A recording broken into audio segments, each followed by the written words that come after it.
HOA sent fake cops with guns into my lake cabin at midnight. Too bad. An FBI operation were waiting. So, there I was, alone at my peaceful lake cabin, thinking I'd finally escaped the chaos of the city. Midnight hits, and suddenly, headlights flood the windows. Doors slam. I peek through the blinds, and my heart drops. Armed men shouting police. Open up. But something was off. Their uniforms looked fake. Their badges didn't shine right, and they had no idea who was already inside, watching their every move. The FBI. Homeowners associations were originally designed to maintain neighborhood order, improve property values, and provide a sense of community. That's what they'll proudly tell you in their welcome brochures and polished websites. But somewhere along the line, many of them shifted, from caretakers to overlords. The petty fines, the invasive rules, the surveillance disguised as neighborhood watch. It all builds up, slowly eroding any illusion of safety or peace. It wasn't just about uncut grass or the wrong shade of mailbox anymore. No, this was something deeper, something darker. These organizations, once meant to help communities flourish, began wielding power in ways that were never meant to be theirs. And the worst part? Most people don't realize how bad it's gotten until it's too late. Started small. Notes left on windshields. Unmarked cars slowly passing by the cabin even though it was technically out of the HOA's jurisdiction. Whispers in the grocery store about how I'd gotten away with too much for too long. My property sat just past the HOA boundary, grandfathered in long before the association ever had its meetings or rulebooks. Still, they didn't like that I refused to join their little kingdom. They hated that I wouldn't pay the dues, that I didn't need their community newsletters, their recommended lawn care services, or their constant interference. I was an outsider, and in their eyes, that made me a threat. See, these weren't just retired busybodies or board members. This particular HOA had power, money, and some dangerous connections. One of the board members used to be in private security. Another had a brother in the sheriff's office. They knew how to skirt the edge of legality, to twist just enough influence without leaving a paper trail. They tried legal letters, bogus violations, even fake environmental complaints. But nothing stuck. They wanted control, and when they couldn't have it, they escalated. What really set them off was when I reported them. I had filed a formal complaint to the state's regulatory board after learning about shady financial practices within their leadership, misuse of funds, overcharging residents, threatening enforcement for non-existent rules. It was all in the documents. I didn't even realize how deep I had dug until an anonymous envelope showed up at my cabin. Inside were copies of my emails, records of my internet service, photos of me entering my own property. It was meant to scare me, and it did. I knew then that this was no longer a neighborhood squabble. It had turned into a game of intimidation, of psychological warfare, and they were playing for keeps. I wasn't the only one either. A single mother down the road had been fined repeatedly until she sold her house. An elderly veteran who didn't move his truck in time had his tires slashed. All just coincidences, the HOA claimed. But everyone knew. We just couldn't prove it. So I started gathering my own evidence. Quietly, patiently. Cameras went up, hidden, of course. Audio recorders. I tracked vehicles, documented patterns. The more I uncovered, the clearer it became that this HOA was more than just overzealous. It was operating like a corrupt private militia, enforcing rules through fear and intimidation. I sent what I had to the authorities. And not just the local police. I went straight to the top. I contacted a friend working in federal investigations. That's when things took a serious turn. The FBI had already been looking into similar cases across the state. Rogue HOAs, fraud, misuse of power, and in some instances, organized crime. My evidence, it turned out, was exactly what they needed to move in on this particular group. But the Bureau didn't want to spook them. They wanted the whole nest, not just the snakes on the surface. So they made a plan. I agreed to play along, to stay in the cabin and act as bait. I knew they were watching me. I knew they'd make a move. The only question was when. And when it came with flashing lights, barking voices, and the sound of boots on gravel at midnight. Men posing as police. Real guns. Fake badges. They thought I'd be asleep, scared, disoriented. But they were walking into something far bigger than a homeowner dispute. They were walking straight into an active FBI operation that had been waiting in the shadows, cameras rolling, agents locked and loaded. Midnight at the lake cabin is supposed to be peaceful. The sound of crickets outside, the gentle lapping of water on the shore, and the distant hoot of an owl make for the perfect background to unwind. That night, everything started just like that, calm, quiet, undisturbed. I had just turned off the last light and was settling in when I noticed it. A distant hum like an engine idling too long. Then headlights, creeping slowly down the unpaved road that led to my property. Most folks wouldn't drive that path unless they knew where they were going. And no one comes out this far without a reason. The first red flag was the way the vehicle approached. No urgency, no sirens, but clearly on a mission. I stayed low behind the curtain and watched as 3 men stepped out. Tactical vests, flashlights, holstered weapons. They moved with confidence like they'd rehearsed this. One of them shouted, "Police! Open up!" But it wasn't in the tone of a cop serving a warrant. It sounded more like a performance, loud enough to scare, not inform. There was no cruiser, no badges glinting in the moonlight, no backup vehicles. Just one unmarked black SUV and 3 heavily armed men. Their outfits looked official enough at a glance, but the details were off. Patches weren't consistent. One guy had military-style boots, another wore sneakers. 2 of them didn't even have visible name tags. They shouted again, pounding on the door harder this time, demanding entry. I didn't move. I knew better. If these were real cops, they would have followed procedure, served a warrant, identified themselves, explained their reason. But these guys, they weren't asking, they were hunting. They circled the cabin, shining lights into the windows, testing door handles. One of them said something about just getting him to sign the papers. And that's when it clicked. This wasn't law enforcement, it was the HOA's doing. They'd finally acted on their threats, but instead of legal notices or civil court, they sent impersonators. Hired muscle. Fake cops, dressed up and weaponized, meant to scare me into submission or worse. I crept to the back hallway and hit the silent alert. One of the precautions I'd set up after agreeing to work with the feds. The cabin was already wired with surveillance. Every move they made was being recorded, every word captured.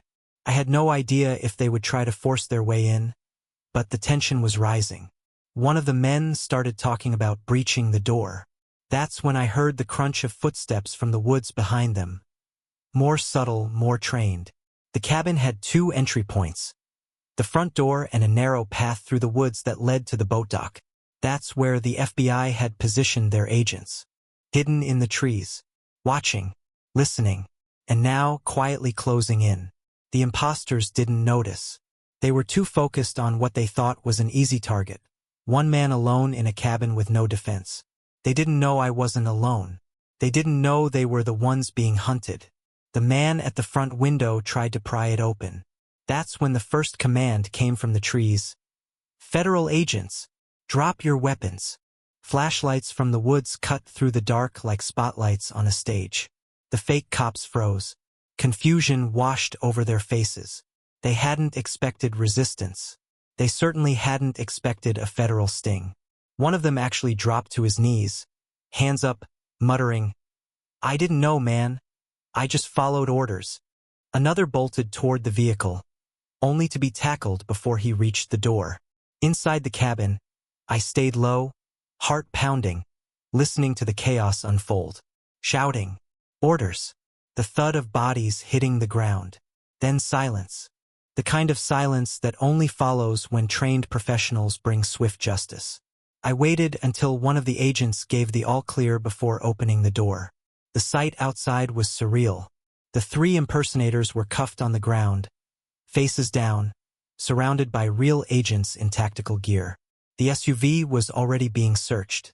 Bags were pulled out, zip ties, more fake badges, even a printed dossier with my photo stapled to it. What shook me most wasn't just the boldness of their actions. It was how close they'd come, how far the HOA had gone. They had authorized or at least supported an armed incursion into someone's private home in the dead of night. It wasn't about neighborhood regulations anymore. This was personal. This was targeted. This was something out of a political thriller, except it was real. It happened.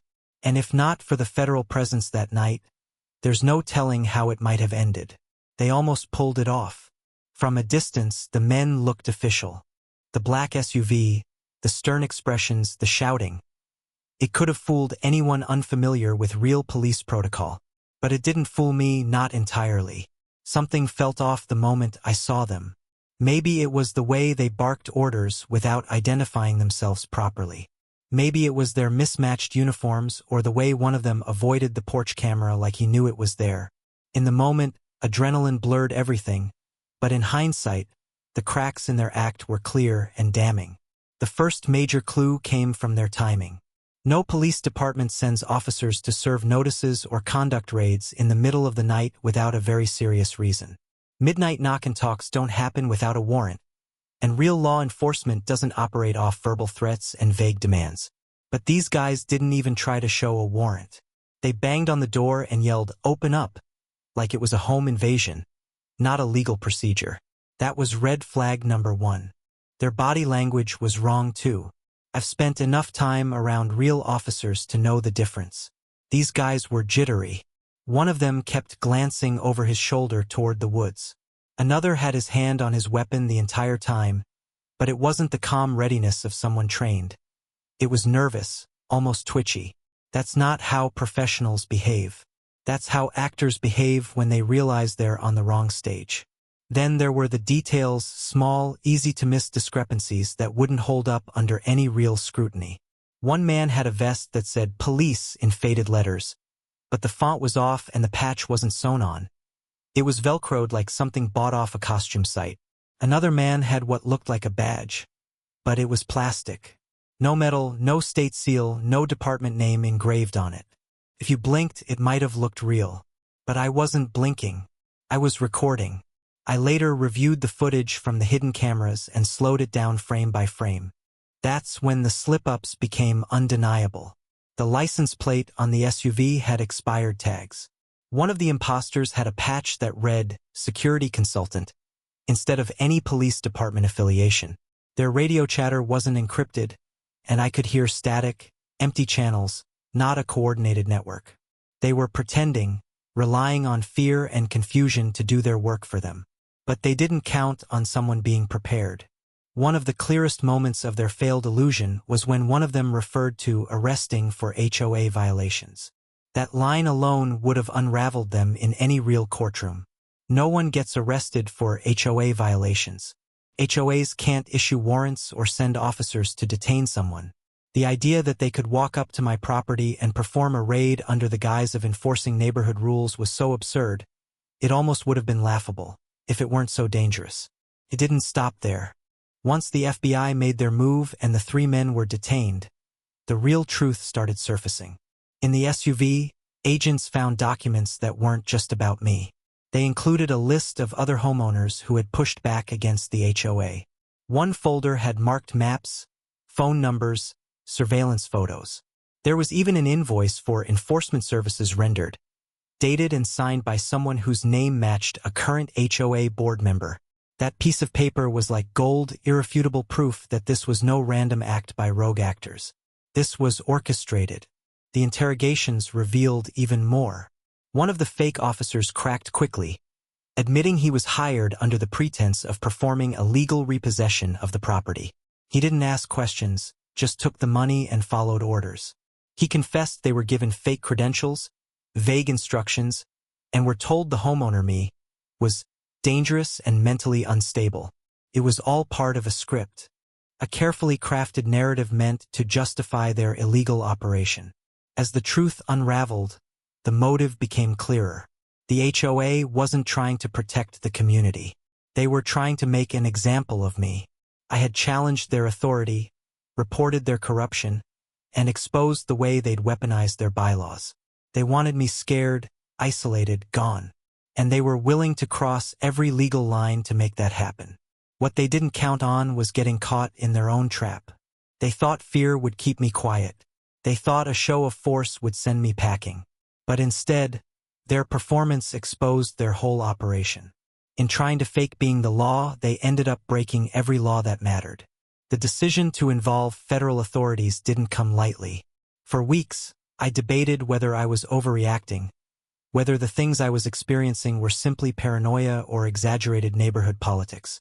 But as the HOA's tactics escalated, first through letters, then through surveillance, and finally through intimidation, I knew this had gone beyond anything a local police report could handle. I needed someone with reach, someone who couldn't be influenced by a board of bitter retirees playing dictator in their gated fiefdom. That's when I reached out to an old contact who had transitioned from law enforcement into federal investigation work. I didn't give all the details up front. I simply said, "I think I've stumbled into something organized, something dangerous, and I have evidence." What followed was a series of encrypted calls, emails sent through secured servers, and a careful vetting of my claims. The agents assigned to my case didn't dismiss it as just another disgruntled homeowner ranting about HOA overreach. They saw the patterns, the forged documents, the unexplained surveillance, the reports of intimidation from others in the neighborhood. They saw the same markers that had been showing up in several other states, all tied to HOAs that had evolved into miniature governments, complete with their own enforcement arms and shadowy contractors. The FBI was already quietly investigating several of these cases. What I had connected directly to their ongoing operation. From that moment on, I was no longer just a witness.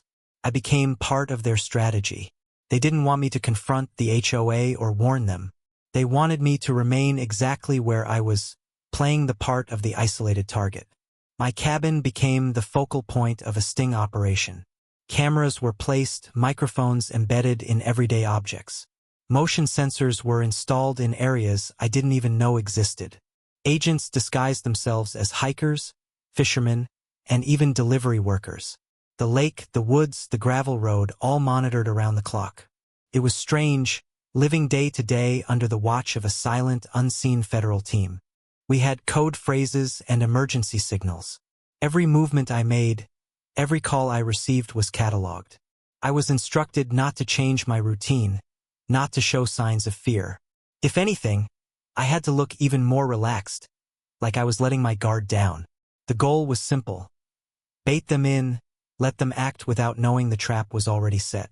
I had to pretend to be vulnerable in order to protect myself. The HOA had been watching too, of course. I could feel it. The frequency of strange cars parking near the trail entrance increased. People I'd never seen before lingered near the gas station when I made supply runs. My mailbox was tampered with, and one morning I found muddy footprints leading up to my back window. Still, I didn't react. That was the hardest part. Ignoring my instincts to confront, to retreat, to fight back. I had to trust that the team watching me would be faster than whatever came through those trees or up my driveway. And then came the day we knew they were going to make a move. The Bureau had intercepted communication between two individuals connected to the HOA, coded language referencing a midnight retrieval, and making the noise stop. They knew it meant me. The plan went into overdrive. The agents on site increased in number. 2 more surveillance drones were deployed. The cabin's entrances were reinforced. I was told to stay inside, keep the lights off, and let everything unfold as it needed to. That night, the SUV rolled up just as expected. The fake cops emerged, armed, aggressive, and sure of themselves. But they had no idea that their every step was being documented in real time by federal agents stationed just meters away. While they shouted through the door, agents moved through the shadows, surrounding the vehicle, sealing off their exit points, waiting for the final piece of probable cause before moving in. It was a masterclass in coordination. The FBI didn't just want arrests, they wanted airtight charges. Impersonating federal officers, armed intimidation, conspiracy to commit assault, evidence tampering, racketeering. Every second the fake cops stayed on my property gave the agents more to work with. Every word they spoke without knowing they were being recorded became another nail in the coffin. I wasn't just being protected, I was part of the investigation itself. My silence, my cooperation, my willingness to stay in that cabin despite the danger, it all became part of a larger web the Bureau was untangling across state lines. This wasn't about one corrupt HOA anymore. It was about exposing an underground network of private governance gone rogue, and it all started with that midnight knock on my door. The moment the command came from the Trilene, everything changed. Up until that second, the intruders believed they were in control. They thought they had the element of surprise, armed and masked by darkness, ready to intimidate and possibly detain me under the guise of law enforcement. But when a firm voice cut through the night, "Federal agents, drop your weapons," you could feel the panic ripple through them like electricity. Their confidence cracked instantly. Hands hesitated over weapons, eyes darted toward the woods, and for a brief moment, they all stood frozen, caught between running and surrendering. The agents didn't hesitate. Flashlights burst from the Trilene like spotlights. Red laser sights traced over the fake cops' chests, and trained professionals emerged from the darkness in synchronized movement. They were methodical, controlled, precise. This wasn't some chaotic local police response. This was federal coordination, a tactical unit executing a long-planned sting with exact timing. The imposters shouted, stumbled. One of them dropped his weapon almost immediately and raised both hands. Another tried to flee back to the SUV, only to be tackled to the ground before he made it 2 steps. From inside the cabin, I watched it all unfold through a crack in the door. My heart was pounding, not from fear, but from the sheer intensity of what was happening. The scene outside looked like a battlefield, flooded with harsh white lights, agents in body armor barking commands, shadows moving with military precision. The fake cops were now on their faces in the dirt, handcuffed, disarmed, and completely overwhelmed. It wasn't just a takedown, it was a message. One that said no matter how bold or organized these people thought they were, they had crossed into territory they couldn't control. Once the scene was secure, I was brought out carefully by 2 agents, escorted through the now-lit path toward the command vehicle that had been stationed farther up the road. As we walked, I got a closer look at the aftermath. The SUV had its doors flung open. Inside were duffel bags containing not only fake police gear, but an array of other disturbing items. Plastic restraints, multiple phones, maps of the lake area, even printed photos of my cabin from different angles. One binder held what looked like profiles, residents who had filed complaints against the HOA, marked with annotations and potential resolutions. The agents cataloged everything methodically. Evidence was bagged, weapons logged, suspects photographed and processed on-site before being transported. A mobile forensic team had been part of the setup, ready to comb through every inch of the vehicle and its contents. As the operation unfolded around me, it was clear this wasn't the end of an incident. It was the beginning of a much wider crackdown. During the debrief, I learned that the FBI hadn't just been watching my cabin. Other properties connected to the HOA's board members had also been under surveillance. Financial records had already been subpoenaed. Phone taps, email intercepts, social media monitoring, it was all in motion. This midnight raid wasn't an isolated case. It was the trigger event. The moment they crossed the line from harassment into armed impersonation, they gave the Bureau the legal opening it needed to move in full force. Later, I was shown footage from another angle, body cams worn by the arresting agents. Watching it from their perspective was chilling. You could see how close the imposters came to drawing their weapons. You could hear their conflicting commands and the uncertainty in their voices. They hadn't expected resistance, let alone federal-level intervention. One agent told me afterward that had the team waited 30 seconds longer, one of the fake cops likely would have tried to break down my door. That single minute of hesitation could have led to a shootout.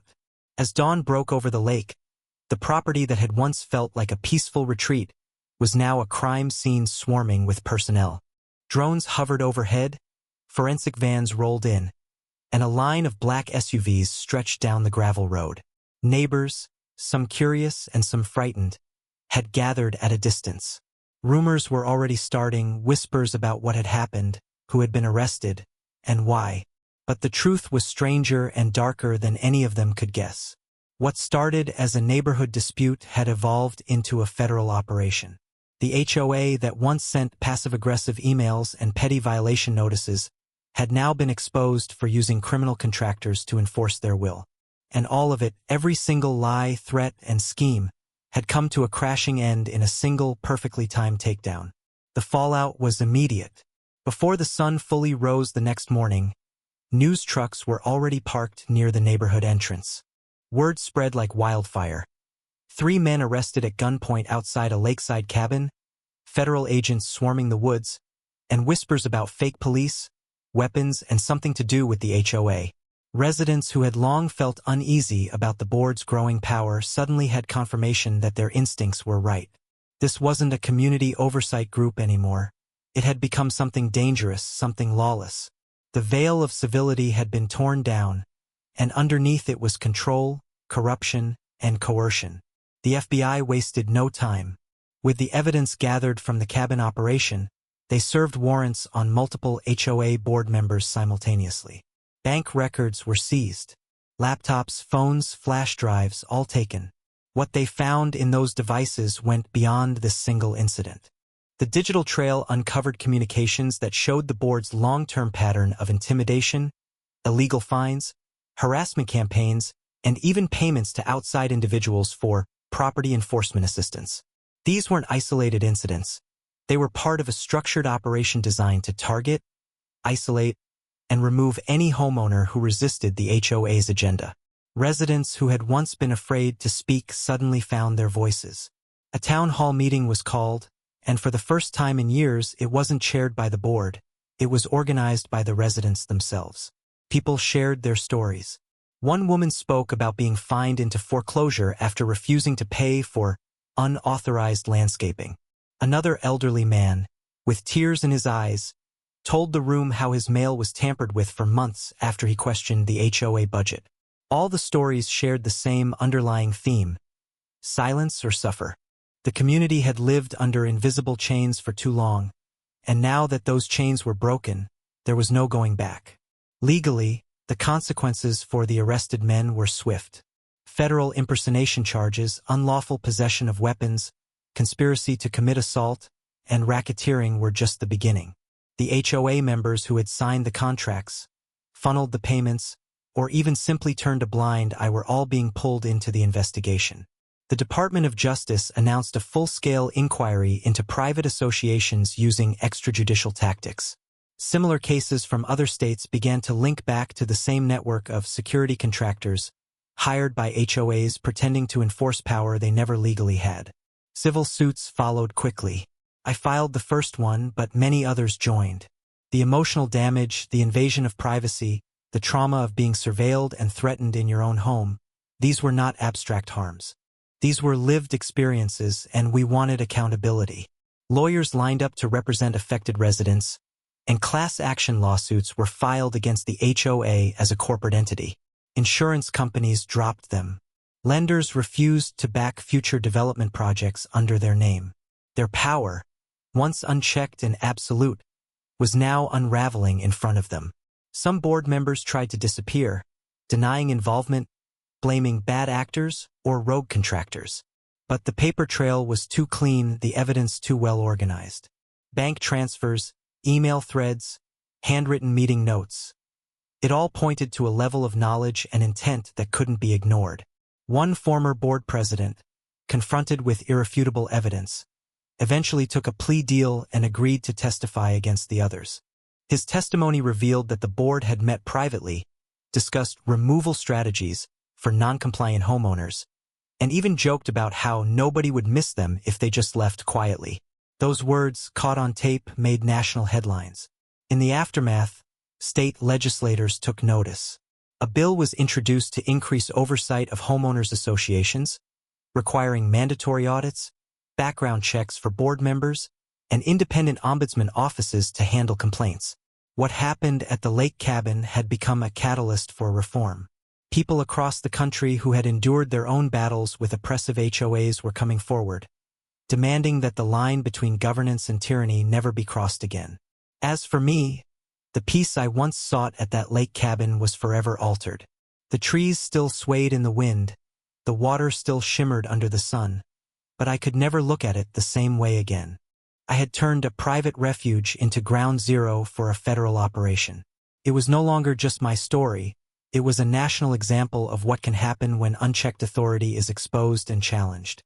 The cabin, once quiet and forgotten, had become a symbol of resistance, of courage, and of what it truly means to stand your ground.